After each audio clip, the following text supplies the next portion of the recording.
ചെന്താമരപ്പൂവിൻ ചന്തം കാണക്കുള്ള ചെന്തളിർപ്പൂമേനി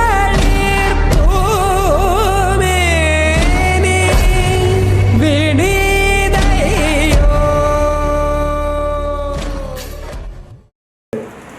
എത്തിച്ചേർന്ന എല്ലാവർക്കും ഹൃദയത്തിൽ തൊട്ട് സ്വാഗതം നൽകുകയാണ്.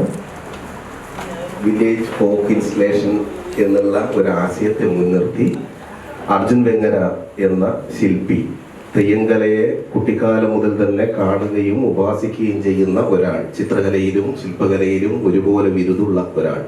ഇപ്പൊ വിദേശത്താണെങ്കിലും തൻ്റെ നാടിൻ്റെ ഗ്രാമീണ കലയുടെ തുടിപ്പുകൾ മനസ്സിലേറ്റി നടക്കുന്ന ഒരു ശില്പിയാണ് അർജുൻ വെങ്ങര. ഇപ്പോൾ അബുദാബിയിലാണ് പ്രവർത്തിക്കുന്നത്. അവിടുത്തെ അറേബ്യൻ ജീവിതങ്ങളെയൊക്കെ മുൻനിർത്തി ഫൈബറാണ് അദ്ദേഹത്തിന് പ്രധാനപ്പെട്ട മീഡിയം. അതിൽ ശില്പങ്ങൾ ഉണ്ടാക്കുമ്പോഴും നാടിൻ്റെ സംസ്കൃതിയെ മറ്റിടങ്ങളിൽ എത്തിക്കാൻ വേണ്ടിയിട്ട് തെയ്യത്തിൽ വളരെയധികം സ്പെഷ്യലൈസ് ചെയ്ത ഒരു വ്യക്തിത്വമാണ് അർജുനേട്ടൻ. എൻ്റെ നാടകത്തിൽ അഭിനയിച്ച എൻ്റെ നാട്ടുകാരനായ ഒരാൾ.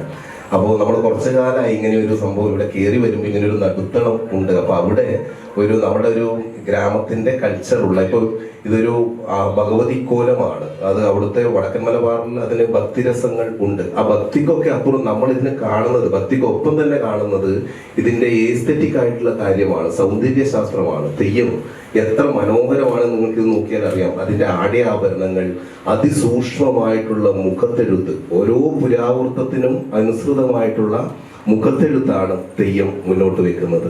അതുപോലെ തന്നെ ഇതിന്റെ പ്രകൃതിയുമായിട്ട് ഇഴുകിച്ചേർന്ന് നിൽക്കുന്ന ഒരു കലാരൂപമാണ് തെയ്യക്കോലങ്ങൾ. അപ്പോൾ ഇതിൽ നമ്മളിപ്പോൾ മുച്ചിലോട്ട് ഭഗവതി എന്ന് പറയുന്ന അമ്മ തെയ്യത്തെയാണ് ഇവിടെ നടുത്തളത്തിൽ നമ്മളവിടെ ക്രിയേറ്റ് ചെയ്തിരിക്കുന്നത് അർജുൻ വെങ്ങര.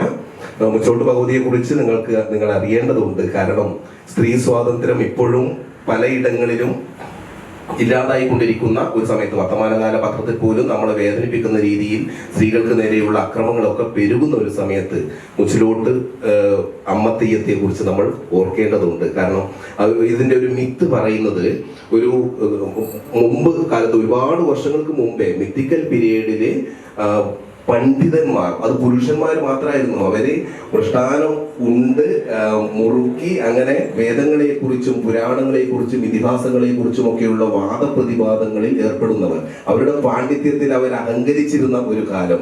അവിടെ ഉജ്ജ്വല എന്ന് പറയുന്ന ഒരു പെൺകുട്ടി ഉണ്ടായിരുന്നു. ഉച്ചിര എന്ന് പിന്നെ ഫോക്ക് ട്രഡീഷനിൽ അവർക്ക് ഉച്ചിര എന്ന് പേരായി.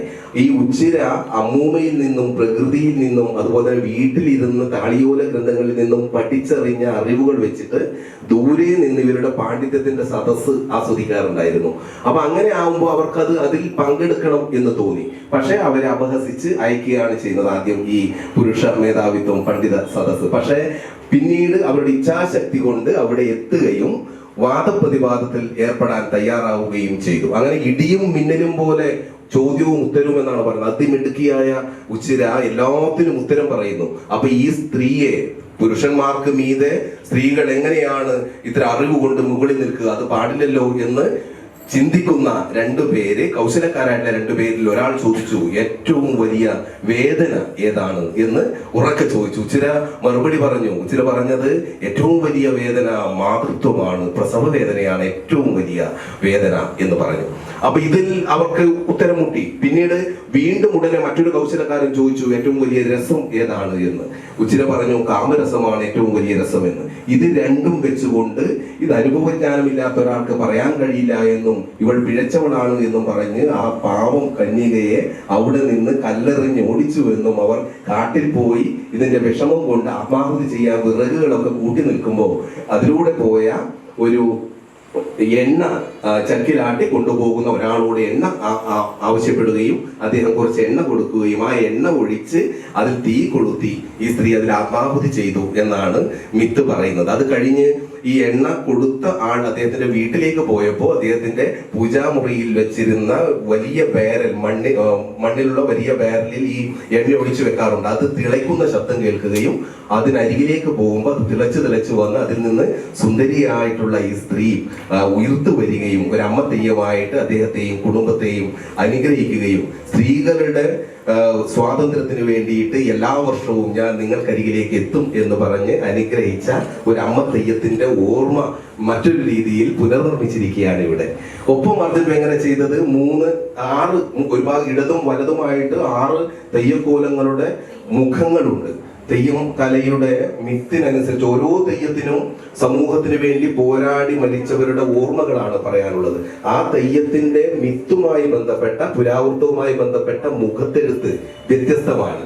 ആ വ്യത്യസ്തമായ മുഖത്തെഴുത്താണ് ഇവിടെ പുതിയ ഭഗവതി തെയ്യം, പാൽകൊട്ട് തെയ്യം, വിഷ്ണുമൂർത്തി തെയ്യം, മഹാകാളി തെയ്യം, വലിയ തമ്പുരാട്ടി തെയ്യം, കുട്ടിച്ചാത്തൻ തെയ്യം എന്നിങ്ങനെ 6 തെയ്യങ്ങളുടെ വൈവിധ്യമാർന്ന മുഖത്തെഴുത്തുകളോട് കൂടിയിട്ട് പ്രതിഷ്ഠിച്ചിരിക്കുന്നത്. പിന്നെ അതിനൊരു പ്രകൃതിയുമായിട്ടുള്ള അടുപ്പം നിലനിർത്തിക്കൊണ്ട് നമ്മൾ ഈ മുകളിലുള്ള ഭാഗത്ത് ഗ്ലാസ് വെച്ചിട്ടുണ്ട്. ഇത് നിങ്ങൾ കുറെ നേരം ശ്രദ്ധിക്കും. നമ്മൾ കഴിഞ്ഞ ദിവസങ്ങളൊക്കെ കൗതുകത്തോടുകൂടി ശ്രദ്ധിക്കുകയായിരുന്നു. സൂര്യന്റെ കടന്നുപോക്കിനനുസരിച്ചിട്ട് മേൽക്കൂരയിൽ നിന്നും വീഴുന്ന വെളിച്ചം ഈ ശില്പത്തിന് വ്യത്യസ്ത ഭാവങ്ങൾ പകരുന്നുണ്ട്. താഴെ വെള്ളമുണ്ട്, ജലം, അതിൽ മത്സ്യങ്ങളുണ്ട്. അപ്പൊ ഒരു നാച്ചുറൽ ആംബിയൻസ് ഒക്കെ ക്രിയേറ്റ് ചെയ്ത് അങ്ങനെ നമ്മളുടെ കലയെ നമുക്ക് എന്നും അഭിമാനിക്കാവുന്ന ഒട്ടേറെ കലാരൂപങ്ങളുണ്ട്. തെയ്യവും പടയണിയും മുടിയേറ്റവും കഥകളിയും കൂടിയാട്ടവും മോഹിനിയാട്ടവും ഒക്കെ ചേർന്നതാണ് മലയാളത്തിന്റെ ഒരു കല. ഒരുപാട് ഗോത്രകലകളുമുണ്ട്. അപ്പൊ ആ കലകളുടെയൊക്കെ സാന്നിധ്യത്തിൽ ഇങ്ങനെയൊരു സാംസ്കാരിക സ്ഥാപനത്തിലേക്ക് വരുന്ന ആൾക്കാർക്ക് അത് കാണുവാനും മനസ്സിലാക്കാനും തെയ്യം കലയെ കുറിച്ച് കൂടുതൽ പഠിക്കാൻ ആഗ്രഹിക്കുന്നവർക്ക് അതിനുള്ള ഒരു പ്രചോദനം നൽകുവാനുമാണ് ഇതിവിടെ ഇങ്ങനെ നമ്മളൊരു ശില്പനിർമ്മാണമാക്കി ഇൻസ്റ്റലേഷൻ ആക്കി ഒരുക്കിയിരിക്കുന്നത്. നമുക്ക് ഏറ്റവും നമ്മൾ ജീവിച്ചിരിക്കുന്ന കാലഘട്ടത്തിലെ ഏറ്റവും ഉന്നത ശീർഷനായ ഒരു വ്യക്തിത്വത്തിന്റെ കരങ്ങളാൽ സാന്നിധ്യത്താൽ ഇത് അനാച്ഛാദനം ചെയ്യാൻ കഴിയുന്നു. നമ്മുടെ ഈ എളിയ സൃഷ്ടി അദ്ദേഹത്തിന്റെ മഹനീയ സാന്നിധ്യത്തിൽ അനാച്ഛാദനം ചെയ്യാൻ കഴിയുന്നു എന്നുള്ളതിലുള്ള വലിയ അഭിമാനവും സന്തോഷവും തോന്നുന്നു. അടൂർ സാറിന് പ്രത്യേകം അദ്ദേഹത്തിന്റെ സാന്നിധ്യത്തിന് നന്ദി പറയുകയാണ്. അതോടൊപ്പം തന്നെ ജോർജ് ഓണക്കൂർ സാർ, എന്താണ് ഈ വില്ലേജ് ഫോക്ക് ഇൻസ്റ്റലേഷന്റെ കണ്ടന്റ്, നമ്മുടെ ആശയം എന്താണ് എന്ന് വരുന്നവർക്ക് മനസ്സിലാക്കാൻ ഇവിടെ എഴുതി വെച്ചിട്ടുണ്ട്. അത് പ്രകാശനം ചെയ്തത് ഡോക്ടർ ജോർജ് ഓണക്കൂർ സാറാണ്. സാഹിത്യ രംഗത്തും സാംസ്കാരിക രംഗത്തും അധ്യാപന രംഗത്തും ഒക്കെ മികവറിയിച്ച ഗുരു തുല്യനായിട്ടുള്ള വ്യക്തിത്വം. സാറിന്റെ ഈ സാന്നിധ്യത്തിന് സസ്നേഹം സ്നേഹാദരം നന്ദി അറിയിക്കുന്നു.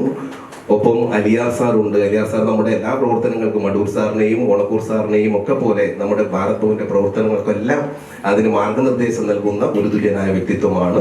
നാടകരംഗത്തായാലും ചലച്ചിത്ര രംഗത്തായാലും ശബ്ദ മികവിന്റെ കാര്യത്തിലായാലും അധ്യാപന രംഗത്തായാലും സാറിന്റെ സാന്നിധ്യം സാംസ്കാരിക കേരളത്തിന് എന്നും അഭിമാനം നൽകുന്നതാണ്.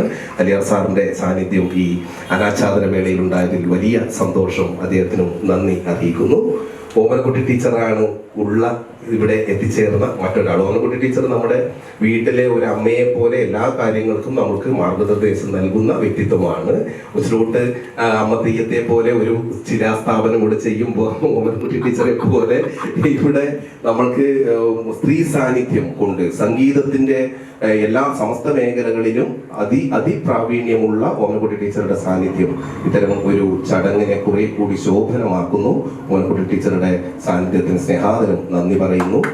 പ്രത്യേകം എടുത്തു പറയേണ്ട ഒരുപാട് വ്യക്തിത്വങ്ങൾ, മീഡിയ രംഗത്ത് നിന്ന് വന്ന സുഹൃത്തുക്കൾ, ഞായറാഴ്ചയായിട്ടും ഇത്തരം ഒരു കലയോടും ഇത്തരം പ്രവർത്തനങ്ങളോടുമുള്ള ഇഷ്ടം കൊണ്ടാണ് നമ്മളുമായിട്ട് ചേരുവാൻ ഇവിടെ സമയം കണ്ടെത്തിയത്. എല്ലാവർക്കും ഹൃദയത്തിൽ തൊട്ട് നന്ദി അറിയിക്കുന്നു. ഇതിന്റെ പിന്നിൽ പ്രവർത്തിച്ച സുനിൽ കുടവട്ടൂർ എന്ന നാടകരംഗത്തും ചലച്ചിത്ര രംഗത്തൊക്കെ പ്രവർത്തിക്കുന്ന വ്യക്തിത്വം, അതുപോലെ തന്നെ ബിജു നാരായണൻ, രാജേഷ്, ആകർഷ്, ഇങ്ങനെ ഒരുപാട് പേര് ഒത്തുചേർന്ന്, തുളസി ചേട്ടൻ, എല്ലാവരും ഒത്തുചേർന്ന ഒരു പ്രവർത്തനമാണിത്.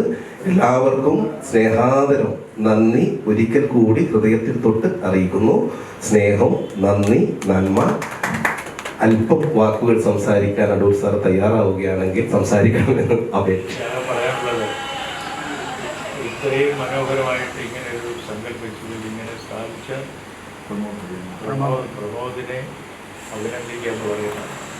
കാരണം അത് എല്ലാവർക്കും തോന്നുന്ന കാര്യമല്ല. ഇതൊരു നടുകുറ്റത്തേക്കുള്ള അതിനപ്പുറമായിട്ട് ഇതിങ്ങനെ ഒരു ഹോൾ ഫേസ് ലിഫ്റ്റാണ് അല്ലേ, വലിയൊരു. അത് മാത്രമല്ല, പിന്നെ ഏറ്റവും തെയ്യങ്ങളിലെ ഏറ്റവും പ്രധാനപ്പെട്ട തെയ്യമാണ് ഭഗവതി എന്ന് പറയുന്നത്. ഞാൻ കാണാൻ ഭാഗ്യം ഉണ്ടായിട്ടുണ്ട്. സമയത്ത് പോയിട്ട് ശ്രീ ബാലകൃഷ്ണൻ്റെ മരണം അനുസരിച്ച് അവിടെ പോയി അപ്പോൾ അങ്ങനെ ഒരുപക്ഷെ ഏറ്റവും മനോഹരമായിട്ടുള്ള, ഏറ്റവും സുന്ദരമായിട്ടുള്ള ഒരു രൂപമാണ് ഭഗവതിയുടെ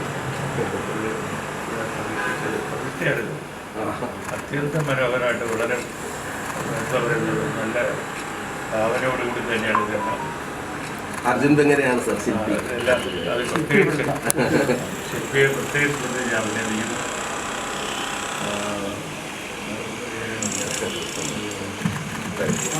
വളരെ സന്തോഷമുള്ളൊരു നിമിഷം. പ്രത്യേകിച്ചും സാർ പറഞ്ഞതുപോലെ ഇവിടെ ഇത് പ്രതിഷ്ഠിക്കുന്നതിൻ്റെ ഒരു പ്രത്യേകതയുണ്ട്.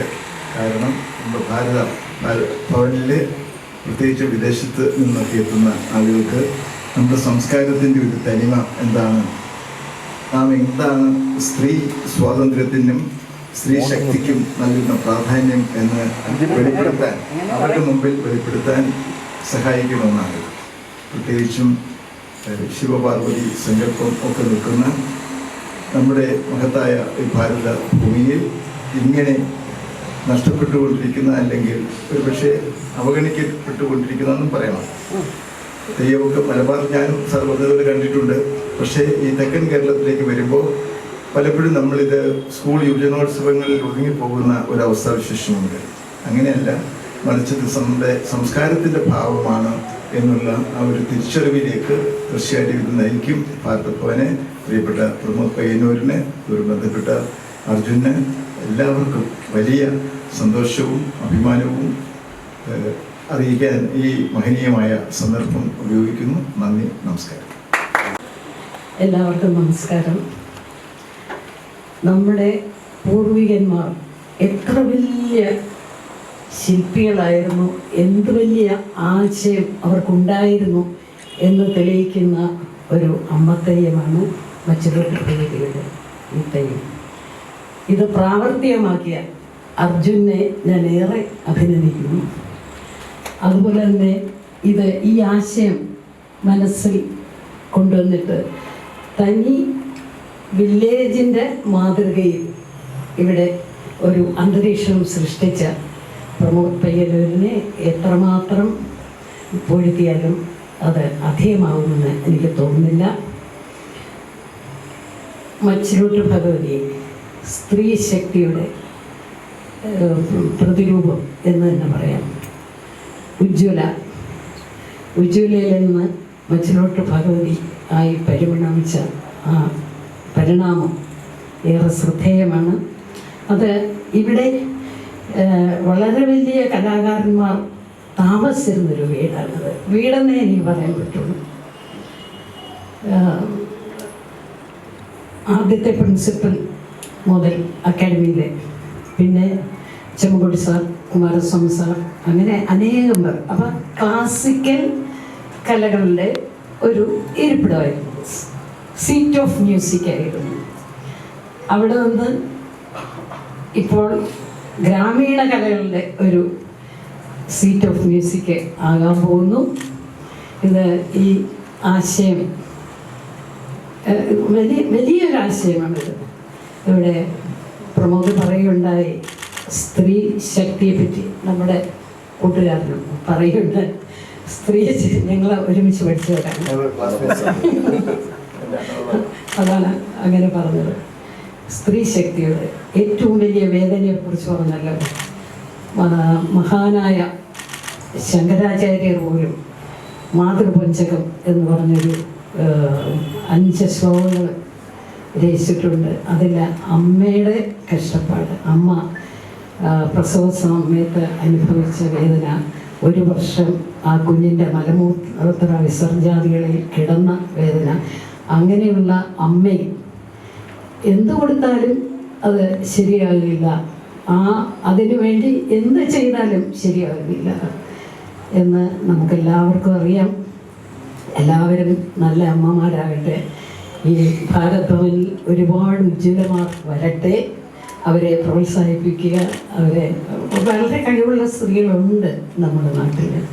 അവിടെ ദേവി മച്ചിലോട്ട് ഭഗവതി രക്ഷിക്കും. വളരെ എന്താ പറയണ്ടേ, ഒരു ഗ്രാമത്തിൻ്റെ ഒരു അറ്റ്മോസ്ഫിയർ ഇവിടെ വന്നു കഴിഞ്ഞു. അപ്പം ഫോക്കും അതുപോലെ തന്നെ ക്ലാസിക്കൽ കലകളും എല്ലാം ഉള്ള ഒരു സ്ഥാപനമാണ് നമ്മുടെ ഭാരത് ഭവൻ. ആക്കി തീർത്തത് നമ്മുടെ പ്രമോദിന് നന്ദി. എനിക്കധികം പറയാൻ അറിഞ്ഞൂടാ ഇതിനെപ്പറ്റി. എന്തോ കമനീയമായിരിക്കുന്നു ഈ ശില്പം. ഇത് വളരെ പഴയ നമ്മുടെ പുരാതനമായിട്ടുള്ള ആൾക്കാരുടെ മനസ്സിൽ വന്ന ഒരു ചിത്രമായിരിക്കുമല്ലോ തീർച്ചയായിട്ടും. അർജുനന് ഒന്നുകൂടെ അഭിനന്ദനം. എനിക്ക് തോന്നുന്നത് ഒഴിഞ്ഞ ഇടം എങ്ങനെ ഫില്ല് ചെയ്യാം എന്നുള്ളതാണ് നാടകക്കാരുടെ ഏറ്റവും വലിയൊരു എംറ്റി സ്പേസിൽ അത്ഭുതം സൃഷ്ടിക്കുക എന്നുള്ളതാണ് നടൻ്റെയും നാടകക്കാരൻ്റെയും ധർമ്മങ്ങളിലൊന്ന്. അതുകൊണ്ടായിരിക്കാം ഇങ്ങനെ ഒരു സ്ഥലം ഒഴിഞ്ഞു കിടന്നപ്പോൾ ഇത് വെറുതെ ഇവിടം ഫില്ല് ചെയ്യേണ്ടതാണ്. അത് മനോഹരമായ ഒരു ശില്പം കൊണ്ടോ മറ്റോ അത് പൂർണ്ണമാക്കണം എന്ന് തോന്നിയതിൻ്റെ ഫലമായിട്ടായിരിക്കാം. പിന്നെ പയ്യന്നൂർക്കാരനാണല്ലോ, തെയ്യവും തെറയും ഒന്നും മറക്കാൻ പറ്റില്ല. ഒരുപക്ഷെ അങ്ങനെയായിരിക്കാം ഇവിടെ ഈ ഒരു ആശയം അദ്ദേഹത്തിൻ്റെ മനസ്സിലുണ്ടായത്. എന്തായാലും അങ്ങനൊരു ശില്പം ഇവിടെ സ്ഥാപിക്കാൻ കഴിഞ്ഞത് വലിയൊരു കാര്യമാണ്. ഇതിന് മുൻകൈ എടുത്ത പ്രമോദിനെയും ഇത് ഭംഗിയാക്കി ചെയ്ത അർജുൻ മേഖലയെയും അഭിനന്ദിക്കുന്നു. സന്തോഷം.